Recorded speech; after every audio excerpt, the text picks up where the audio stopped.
ಕರುಪು ಮೂವಿಯನ್ನು ನೋಡ್ಕೊಂಡು ಬನ್ನಿ. ಈಗ ಇದ್ರ ಬಗ್ಗೆ ಡೆಫಿನೆಟಾಗಿ ಮಾತಾಡೋಣ. ಅದಕ್ಕಿಂತ ಮುಂಚೆ ಸೂರ್ಯ ಅವರ ಡೈ ಹಾರ್ಡ್ ಫ್ಯಾನ್ ಯಾರದಾರಲ್ಲ ಡೆಫಿನೆಟಾಗಿ ನೋಡಕ್ಕೆ ಹೋಗ್ರಿ. ಅವ್ರಿಗಂತನ ತೆಗೆದಿರುವಂಥ ಮೂವಿ ಇದಾಗೈತಿ. ಇನ್ನು ಈ ಒಂದು ಮೂವಿದ ಸ್ಟೋರಿ ಲೈನಿಗೆ ಬರೋದಾದ್ರೆ ಫಸ್ಟ್ನೇಗೆ ತಿಳಿಸೋದಂದ್ರೆ ಸೂರ್ಯ ಅವರ ಆನಂತರ ತ್ರಿಷಾ ಅವರ ಈ ಒಂದು ಮೂವಿ ಒಳಗೆ ಮೇನ್ ರೋಲ್ ಒಳಗೆ ಅಭಿನಯವನ್ನು ಮಾಡ್ತಾರೆ. ಆನಂತರ ಈ ಒಂದು ಮೂವಿದ ಸ್ಟೋರಿ ಲೈನ್ ಎಲ್ಲಿಂದ ಸ್ಟಾರ್ಟ್ ಆಗ್ತದೆ ಅಂದ್ರೆ, ಒಬ್ಬರು ತಂದೆ ಆನಂತರ ಒಬ್ಬಳು ಮಗಳು, ಇವರಿಬ್ಬರು ಒಂದು ಕೇಸಿನ ವಿಚಾರದಾಗ ಕೋರ್ಟ್ ಮೆಟ್ಲ ಹತ್ತಾರು. ಯಾವಾಗ ಇವರಿಗೆ ಯಾರು ಒಂದು ಸಪೋರ್ಟಿಂಗ್ ಮಾಡತ್ತಾರಲ್ಲ ಅವರು ಇವರು ವಿರುದ್ಧ ಇರ್ತಾರೋ.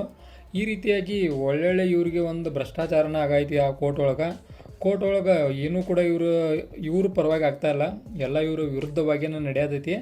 ಬರೀ ಡೇಟ್ ಡೇಟ್ ಕೊಡತ್ತಾರು.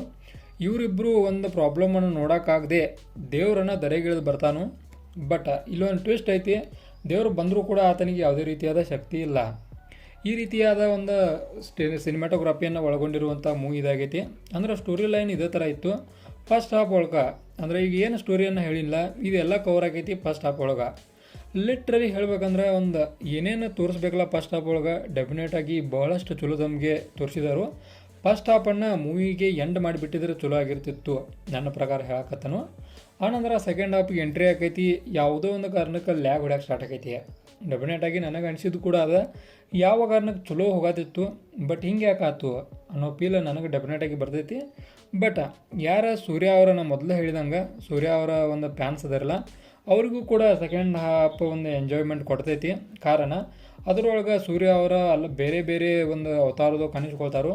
ಒಂದು ಸಲ ಮನುಷ್ಯ ಆದರೆ ಇನ್ನೊಂದು ಸಲ ದೇವರು, ಆನಂತರ ಬೇರೆ ಬೇರೆ ಅವತಾರಗಳು.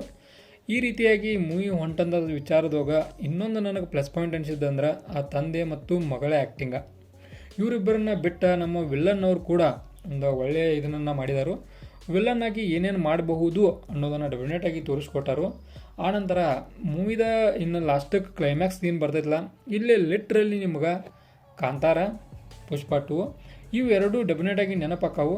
ಅದರೊಳಗೂ ಪುಷ್ಪ ಅಂದ ಲಾಸ್ಟಿಗೆ ಅದು ಏನು ಕ್ಲೈಮ್ಯಾಕ್ಸ್ ಏನು ಬರ್ತಿಲ್ಲ ಒಂದು ಸಾರಿಯನ್ನು ಇಟ್ಕೊಂಡ ಅದು ಡೆಫಿನೆಟಾಗಿ ನೆನಪಾಕೈತಿ. ಆನಂತರ ನಮ್ಮ ಕಾಂತಾರದ ಕ್ಲೈಮ್ಯಾಕ್ಸ್ ಕೂಡ ಡೆಫಿನೆಟಾಗಿ ನೆನಪಾಕೈತಿ. ಅದೇ ರೀತಿ ಒಳಗೆ ಒಂದು ದೇವರನ್ನು ಒಂದು ಯೂಸ್ ಮಾಡ್ಕೊಂಕ ತೆಗಿಯಾಕೆ ನಿಂತಾರಂತ ಹೇಳಿ ಡೆಫಿನೆಟಾಗಿ ನನಗನ್ನಿಸ್ತು. ಅಂದ್ರೆ ಅದರೊಳಗೆ ನಮ್ಮ ಸೂರ್ಯ ಅವರ ಅಭಿನಯವಾಗಲಿ, ಆನಂತರ ಅವರ ಕಣ್ಣಿನ ಮೂಮೆಂಟ್ಗಳಾಗಲಿ, ಅವರ ಒಂದು ಅವತಾರ ಆಗಲಿ, ಇದನ್ನೆಲ್ಲ ನೋಡಿದ್ರಿ ಅಂದ್ರೆ ಡೆಫಿನೆಟಾಗಿ ಅದ ಫೀಲ ನಿಮಗೂ ಕೂಡ ಬರ್ತೈತಿ. ಇನ್ನು ಈ ಒಂದು ಮೂವಿಗೆ ಭಾಳಷ್ಟು ರೀತಿಯಿಂದ ಪ್ಲಸ್ ಪಾಯಿಂಟ್ ಯಾವುದಪ್ಪ ಅಂದ್ರೆ ಅದು ಡೆಫಿನೆಟಾಗಿ ಅದನ್ನು ಬ್ಯಾಕ್ಗ್ರೌಂಡ್ ಮ್ಯೂಸಿಕ್. ಅಂದ್ರೆ ಮ್ಯೂಸಿಕ್ ಮಾತ್ರ ಟಾಪ್ ಕ್ಲಾಸ.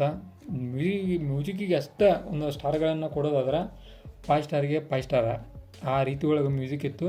ಎಲ್ಲಿ ಕೂಡ ಆಡಿಯನ್ಸ್ಗಳನ್ನು ಒಂದು ಡಿಸಪಾಯಿಂಟ್ಮೆಂಟ್ ಮಾಡಲಿಲ್ಲ. ಒಂದು ಹುಯ್ದೈ ಅಂತೇಳಿ ಇದ್ರ ತುಂಬ ಕೇಳತ್ತಿತ್ತು. ಆ ಥರ ಒಂದು ಮ್ಯೂಸಿಕನ್ನು ನಾವು ನೋಡ್ತೇವೆ. ಅಂದ್ರೆ ಒಂದು ಫ್ಯಾನ್ ಬೇಸಿಗೆ ಏನು ಬೇಕಾಗಿತ್ತಲ್ಲ ಡೆಫಿನೆಟಾಗಿ ಅದನ್ನು ನೀಡಿದರು.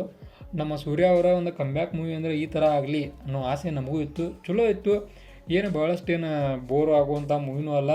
ಬಟ್ ಫಸ್ಟ್ ಹಾಫ್ ಏನಿತ್ತಲ್ಲ ಅದನ್ನು ಪೂರ್ತಿಯಾಗಿ ಕಂಪ್ಲೀಟಾಗಿ ಮೂವಿ ಓದಿದ್ರೆ ಭಾಳಷ್ಟು ಗಿಚ್ಚಾಗೋದಿತ್ತು. ಓಕೆ, ಇದು ನಮ್ಮ ಭಾಷೆ ಇರಾಕಿಲ್ಲ, ತಮಿಳೊಳಗಿದ್ದ ಕಾರಣ ಅದ ಲ್ಯಾಂಗ್ವೇಜ್ ನೋಡಬೇಕಾಯ್ತು. ಒಂದೊಂದು ಕಡೆ ಅರ್ಥ ಆಗದೇ ಇದ್ದರೂ ಕೂಡ ಒಂದು ನಡೆಯುವಂಥ ಸೀನ್ಗಳನ್ನ ನೋಡಿನ ಅರ್ಥ ಮಾಡ್ಕೊಳ್ಬೇಕು. ಆ ಥರ ಸಿಚುವೇಶನ್ ಕೂಡ ಎದುರಾಯಿತು. ಬಟ್ ಓವರಾಲಾಗಿ ನನಗಿಷ್ಟ ಆಗ್ತಿದ್ದು ಫಸ್ಟ್ ಹಾಫ. ಸೆಕೆಂಡ್ ಹಾಫ ಸ್ವಲ್ಪ ಡಿಸೆಂಟಾಗಿತ್ತು. ಓವರಾಲಾಗಿ ಈ ಒಂದು ಮೂವಿಯನ್ನು ನೋಡಿ ಈ ಒಂದು ಮೂವಿಗೆ ನನ್ನ ಕಡೆಯಿಂದ 5 ಸ್ಟಾರ್ಗೆ 3.5 ಸ್ಟಾರ್ನ ಕೊಡ್ತಾನು. ಇನ್ನೊಂದು ಚೂರು ಬೆಟರ್ ಮಾಡಿದ್ರೆ ಚಲೋ ಆಗಿರ್ತಿತ್ತು ಮೂವಿ ಅಂತೇಳಿ ನಂಗೆ ಪರ್ಸ್ನಲಾಗಿ ಅನ್ನಿಸ್ತು. ಆನಂತರ ಇದುವರೆಗೂ ನೀವು ಯಾರು ನೋಡ್ಕೊಂಬಂದಿದ್ರ, ನಿಮಗೆ ಹೆಂಗೆ ಅನ್ನಿಸ್ತು? ಇದೇ ಫೀಲ್ ಬಂತು, ನಿಮಗೆ ಏನರ ಬೇರೆ ಫೀಲ್ ಬಂತು ಡೆಫಿನೆಟಾಗಿ ನನಗೆ ತಿಳಿಸ್ರಿ. ಮುಂದಿನ ವಿಡಿಯೋದಲ್ಲಿ ಸಿಗ್ತಾನು. ಅಲ್ಲಿವರೆಗೂ ಬಾಯ್.